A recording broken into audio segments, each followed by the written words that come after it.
औज़ुबिल्लाहिमिनश्शैतानिर्रजीम बिस्मिल्लाहिर्रहमानिर्रहीम। मैं राना नासर अपने नए ब्लॉग के साथ आपकी खिदमत में हाज़िर हूँ। जैसे मैंने आपको पहले भी रिक्वेस्ट की है कि प्लीज़ अगर किसी ने मेरा अभी तक चैनल जो है वो सब्सक्राइब नहीं किया, यूट्यूब चैनल और फेसबुक चैनल, तो प्लीज़ राना नासर ख़ान मीडिया उसको सब्सक्राइब कर लें, आपकी बहुत मेहरबानी होगी। नाज़रीन इकराम, अब हम आते हैं जो आज के मौजू हैं। आज के जो मौजू हैं उनको हम तीन चार चीज़ों का हम अहाता करेंगे। बुरी खबरों के इस दौर में मैं आपको ख़ुद भी मैं बहुत खुशी से सरसार हूँ इस वक्त, क्योंकि जब मैंने ये न्यूज़ सुनी और स्पेशली उनसे सुनी कि जो हमारे इस मुल्क को असल चलाने वाले हैं, तो जनाब मैं तो खुशी से सरसार हो गया और मैंने सोचा कि क्यों नहीं यही खुशगवार ख़बर जो है वो आपके ज़हान को भी तक़वियत बख्शेगी यकीनन। तो जनाब अली, सबसे बड़ी खुशी की ख़बर ये है कि जनाब हमारे मुस्तनद आर्मी चीफ़ जनाब जनरल आसिम मुनीर साहब की तरफ से ये अनाउंसमेंट की गई है। बहुत से जो मुहब्बे वतन ताजरान कराम हैं, जो चीज़ें महंगी बिल्कुल नहीं करते, जो इस मिशत का बेड़ा उठाए हुए हैं, जो डॉलर बिल्कुल बाहर नहीं भेजते, उन सब के सामने ये इंकशाफ किया गया है इस खुशगवार ख़बर का कि जनाब अली हमारे मुल्क में 75 बिलियन की एक बहुत बड़ी इन्वेस्टमेंट और वो अरब ममालिक ला रहे हैं। तो ये और बात है कि उन अरब ममालिक का जो किरदार है हमारे मुल्क में हमारे मुल्क के लोगों के साथ, हमारी ग्वादर के साथ, जनाब अली तो किसी से ढका छुपा नहीं है। लेकिन बहरहाल जब हमारे मुल्क के मुहब्बे वतन और हमारे सिपहसालार ये इंकशाफ फरमा रहे हैं, तो यकीनन हमारा हक भी बनता है कि उनको सलूट करें कि जो काम हमारी सिविलियन गवर्नमेंटें धक्के खा के बिल्कुल ना कर सकें, बल्कि वो एक मस्खरा थोड़े अर्सा पहले कह रहा था कि मैं मांगने नहीं आया लेकिन मजबूरी है, वो उनके पाँव पड़ा, उनके आगे माफ़ियाँ मांगी, उनको अपनी मजबूरियाँ बताईं, लेकिन किसी ने भी उसको जो खैरात ना डाली। और क्योंकि जब आप बद किरदार हो तो आप सिर्फ बद किरदार अपने लिए नहीं, अपने लोगों के लिए नहीं होते, आप सबके लिए होते हो। और जैसा कि आपके इल्म में होगा कि जो बाहर की गवर्नमेंटें हैं, जो बाहर की ममालिक की जो इंटेलिजेंसेस हैं, वो इन लोगों के मतलब क्या अपने मुल्क में रिपोर्ट करती हैं, वो अब किसी से ढका छुपा नहीं है। बल्कि मैं जहाँ तक समझता हूँ कि पाकिस्तान की शराफिया बदमाशिया जो भी आप उसको कह लें, तो उनका कोई भी आप नाम रख लें, लेकिन उनका पूरी दुनिया में वो नंगे हो चुके हैं। और अब वो अपने कपड़ों में भी हैं तो लोगों को ये नज़र आता है कि वो नंगे हैं, क्योंकि उनकी कोई बात अब ढकी छुपी नहीं है, बल्कि सबके सामने है। और स्पेशली जो ममालिक उनसे बात करते हैं, जो उनसे डील करते हैं, तो वो पहले ये पूछते हैं कि भाई आप कितना खाओगे, कितना कमीशन लोगे और कितनी किकबैक्स हमारी कंपनियों को दोगे। क्योंकि जब वो पंजाबी की मिसाल है कि चोरों का माल तो लाठियां का गज, जब मुल्क में इस तरह की धमा चौकड़ी मची हो तो फिर कौन से असूल, कौन से कायदे और कौन से कवानीन। अब हम यही सोच लें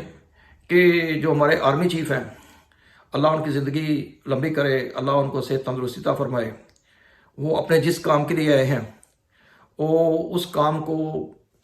साइड के ऊपर कह लें, क्योंकि उनकी भी शायद उनकी ये भी ड्यूटी में शामिल है, शायद हमारे नॉलेज में नहीं होगा। अगर हमारे नॉलेज में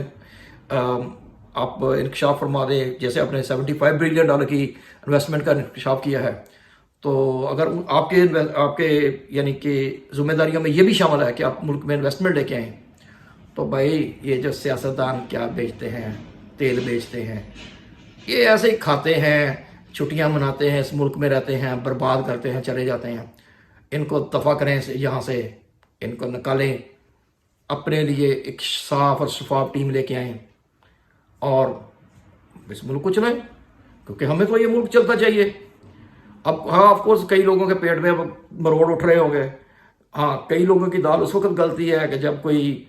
यहाँ पे मिस्टर 10% या मिस्टर 40% या फिर कोई मस्खरा वो आके गवर्नमेंट संभाल लेता है, और कई लोगों की दाल उस वक्त गलती है کہ جب ہمارے آرمی چیف جناب عزت مآب یہ انکشاف فرماتے ہیں کہ $75 بلین آنے والے ہیں تو ان کے منہ میں سے رالیں ٹپکنے شروع ہو جاتی ہیں۔ بہرحال زیادہ دور جانے کی بات نہیں ہے، آپ لوگوں کو اپنے جناب پرویز مشرف صاحب تو یاد ہی ہوں گے کہ ان کو ہمارے کیا کہنا چاہیے انداتا مائی باپ USA نے کیسی ان کی تعظیم و تکریم کی تھی۔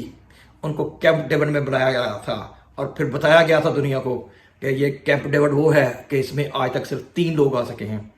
ایک ہانجانی ملکہ شریف تھی، وہ اپنے خدا کو اللہ پاک کو صدار گئیں، اور ایک جناب ہمارے مشرف صاحب تھے، اور پھر آف کورس وہاں پہ بش صاحب تشریف رکھتے تھے۔ تو پھر آپ سمجھتے ہیں کہ 10 سال مشرف صاحب نے جو اس ملک کے اوپر پھر ڈرون کیے، وہ کوئی ڈکی چھپی بات نہیں ہے۔ کہاں کی انویسٹمنٹ، کہاں کی پاکستان کے لیے پلان، کہاں کا 100 بلین کا پلان کدھر گیا؟ اوکے، اب کویشچن مارک ہے کہ سیاستدان تو جناب آپ مسٹر 10% کو دیکھ لیں، بلکہ مسٹر 40% کو، وہ جب تشریف لے کے آئے انہوں نے ایک ڈمی صاحب وزیر اعظم جو ملتان کا پیر تھا اس کو ہمارے سروں کے اوپر بٹھا کے خود جناب انہوں نے پیچھے سے گھوڑے کی جو ہے نا تنابیں ہاتھ میں پکڑ لی اور شروع ہو گئے، اور انہوں نے جناب راگ الاپنا شروع کر دیا کہ جس طرح ورلڈ وار 2 میں جرمنی کو مارشل پلان دیا گیا تھا تو ہمیں بھی 100 بلین کا مارشل پلان دیا جائے، اور بلکہ ہمیں انہوں نے کہا یہ مارشل پلان آیا ہی جاتا ہے۔ پھر آپ دیکھیں تاریخ کی کرپٹ ترین گورنمنٹ وہ لوگ کر کے گئے، اور جب ان کے ایک لیڈر سے پوچھا گیا کہ آپ تو اب کبھی آنے والے نہیں ہیں، تو انہوں نے بولا اس ملک کی عوام جب تک اندھی ہے، جب تک بہری ہے، ہم آتے رہیں گے، ہمیں کوئی نہیں روک سکتا۔ اور آپ دیکھ لیں ابھی 16 مہینے میں ان کا ایک وہ ڈمی وزیر خارجہ تھا، وہ انجوائے کر رہا تھا، 138 یا 142 نے جو ہے وہ اپنے مختلف ممالک کے دورے کیے ہیں اور رزلٹ 0۔ اینیوے اب جناب سوچیں کہ جو عرب ممالک ہیں وہ 1975 کی سے ہماری طرف دیکھ رہے ہیں، بلکہ ان کے پاس شاید 60 میں تو کچھ بھی نہیں تھا، اس وقت تو وہ خود بھی خیراتوں کے اوپر زندہ تھے، لیکن اب ان کے حالات بدلے ہیں تو اب وہ بھی بدل گئے۔ ابھی کوئی زیادہ دیر کی بات نہیں ہے، ایک صحافی نے ایک عرب ممالک کے سربراہ سے پوچھا کہ جناب گوادر جو ہے وہ آپ کی ٹکر کی بندرگاہ بن رہی ہے، تو آپ لوگوں کے ساتھ کیا ہوگا اگر گوادر جو ہے وہ آپ کے یعنی کہ آپ کے ملک سے بھی اچھی بندرگاہ بن گئی اور آگے نکل گئی؟ تو اس نے بولا جب بنے گی تو پھر دیکھا جائے گا، ہم بننے ہی نہیں دیں گے۔ اور آپ دیکھ لیں گوادر میں کیا ہو رہا ہے، روز دہشت گردی، روز بربادی، بلوچستان میں ایسے لگ رہا ہے جیسے وار زون ہے۔ بھائی کیوں؟ وہ تو آپ کے عرب ممالک ہیں، سوری مسلم ممالک ہیں، آپ کے بردرز ہیں، ان سے ذرا ان کو بتائیں کہ ذرا ہاتھ ہلکا رکھیں، ہم تو آپ کے بردر ہیں نا، تو ذرا تھوڑا سا مہربانی کریں۔ ویسے بھی آپ نے انویسٹمنٹ آپ کو کیا کرنی ہے یہاں پہ، اگر آپ 75 بلین یہاں پہ لگائیں گے بھی تو لوٹ کے یہیں سے آپ کے ملک بھی لے کے جانا ہے۔ ہاں یہ اور بات ہے کہ ابھی ہمارے پر اگر 120 بلین ہے تو آنے والے دنوں میں شاید 250 بلین ہو جائے، لیکن کوئی بات نہیں، فکر کی بات نہیں، یہاں پہ سب نمبر 1 بیٹھے ہوئے ہیں، لیکن وہ سب سے پہلے اس کو مکمل برباد ہونے دیتے ہیں۔ جب برباد ہو جاتا ہے تو پھر کہتے ہیں کہ ابھی ہم اس کو فکس کریں گے۔ تو بھائی سب سے پہلے تو پیزا باجوہ کو پکڑیں، اور دوسرے تیسرے باجوہ جو تھے جو بھی ان کے اوپر ہے، جو انہوں نے آف کورس اگر عمران خان نے کچھ کیا تو اس کو بھی پکڑیں، اس کی پارٹی کے لیڈروں کو پکڑیں، ان کو بھی اگر انہوں نے کچھ کیا۔ یہ سب کچھ بھائی جان اس وقت ہو رہا ہے جب آپ کو بجلی کے بلوں نے مار دیا ہے، اور مار نہیں دیا بلکہ آپ کی سانسیں چھینک نہیں ہیں۔ آگے آ جائیں، اب ہم دیکھتے ہیں جناب کہ جو یہ سب چوچو کا مربع ہے، انہوں نے آپ کو کیا کہتے ہیں ڈنڈا ڈوری کے اوپر ڈالا ہوا ہے، تو بس آپ کو لٹکائے ہوئے ہیں کہ کب آپ کے باربیکیو اچھے کباب بنتے ہیں، کھائیں مزے کریں اور ان کو بھی کھلائیں۔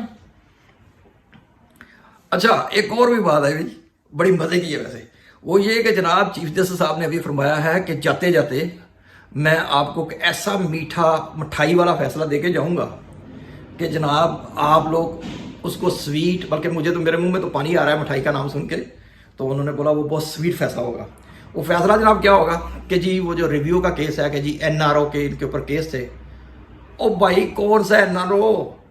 उन्होंने तो 16 महीने गवर्नमेंट भी कर ली, उन्होंने तो सब का अपने मजे भी कर लिए, वो तो लूट के फिर चले गए और फिर कहा वे अब वो एंजॉय कर रहे हैं दूसरे मुमालिक में। हम कानून को कहाँ रखें, इस जेब में रखें? कोई है हमारे पास जगह? कोई भी नहीं। अब तो हमारे जेल भी ये बातें सुन के पक गए हैं कि ये 3J जो है, इन 3J से हमारी जान कैसे छूटे, ये 3J हमें जीने नहीं देते, ये 3J हमें इन्हीं का सारा किया दे रहा है। बस अभी कहने की जरूरत नहीं, वरना आपको पता है सबके पर चलते हैं। तो जनाब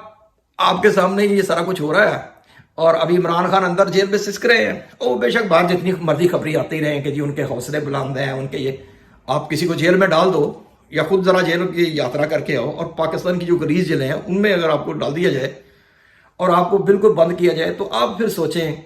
कौन से हौसले, कौन सी चीज़। बहरहाल फिर भी अगर खान साहब हौसला मंद हैं, बुलंद हैं, क्योंकि वो बंदा अभी इस दौर में से गुजर रहा है कि उसका अल्लाह के ऊपर बहुत कमल ईमान है, तो उनको भी सलाम। ठीक है, उनको 3.5 साल मिले थे, उन्होंने जो कुछ किया, आपके पास 16 महीने थे, आप उसका एहतसाब कर लेते, आप उनका जॉब करते, लेकिन आप कुछ भी नहीं निकाल सके। बेसिकली ये सब जे के मुंह के ऊपर एक थप्पड़ है। तो अच्छा आगे आते हैं जी। वो ये कि बलूचिस्तान में जो स्मगलिंग हो रही है, तेल की स्मगलिंग या दूसरी चीज़ों की स्मगलिंग वो हो रही है, वो कैसे हो रही है? बेशक हमारा बॉर्डर बहुत, वो क्या कहते हैं, वो बहुत है दुश्वार बॉर्डर है, लेकिन अब वो इंटरनेशनल न्यूज़ का जो है ना वो क्या कहते हैं कि हेडलाइन बननी शुरू हो गई है कि वहाँ पे सब हमारे अदारे हैं, तो वो स्मगलिंग कैसे हो रही है। अब जिन्होंने रोकना है वही जाने। मैं और आप तो मज़े से $75 बिलियन की इन्वेस्टमेंट आएगी, एंजॉय करेंगे। ओके एनीवे, अच्छा जल्दी मैं ये बता दूं कि ये जो एहतसाब का ड्रामा है ना, ये सिर्फ कमज़ोरों के लिए है, ये किसी के लिए नहीं, उनके लिए नहीं है जो ताकतवर हैं। अभी आप देखेंगे जो वकला है, अब उनको थोड़ा सा पता चला है कि यार कि लगता है हमारी भी नौकरियां जो है ना वो खतरे में पड़ने वाली शुरू होगी, तो उन्होंने तहरीक निकालने का ऐलान कर दिया। हालांकि पिछले 2.5 साल 16 महीने से वो बिल्कुल सत्तू पी के, शेख साहब को मुबारक हो, उनके अल्फाज में सत्तू पी के सोए हुए थे। और आगे जी आखिरी बात वो है इमरान रियाज को, वो जिंदा है या अगर अल्लाह करे जिंदा है तो उसको बाहर निकालो भाई, जैसे इमरान को निकालो इस तरह उसको भी निकालो। तो अभी क्योंकि टाइम हो गया टाइम हो गया ख़त्म, तो अपना जो है वो इन जो बोलने वाले हैं उनको खुडे लाइन लगाने की बजाय